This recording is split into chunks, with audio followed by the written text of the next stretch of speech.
Removing stains on your windshield using Diamond Magic and a coconut scrub pad.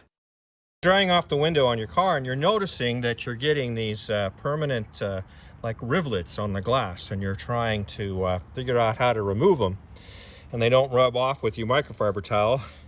So here we're going to use a little bit of Diamond Magic and a coconut pad and scrub on there to remove these hard to see stains, but anytime you get water on it, they're evident.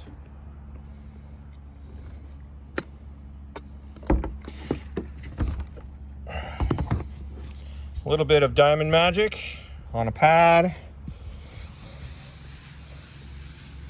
I like the coconut pad because they're more aggressive than a white pad.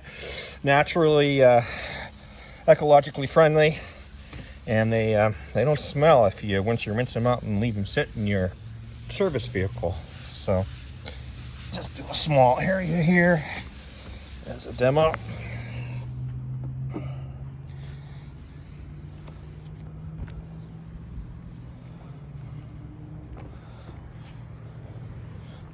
And here you can see still evident where I didn't scrub, and now nice and clear where I did. Before and after. Diamond Magic, a stain remover for glass, stainless steel, gel coat and other hard surfaces, and the coconut scrub pads are available at J.Racenstein.com.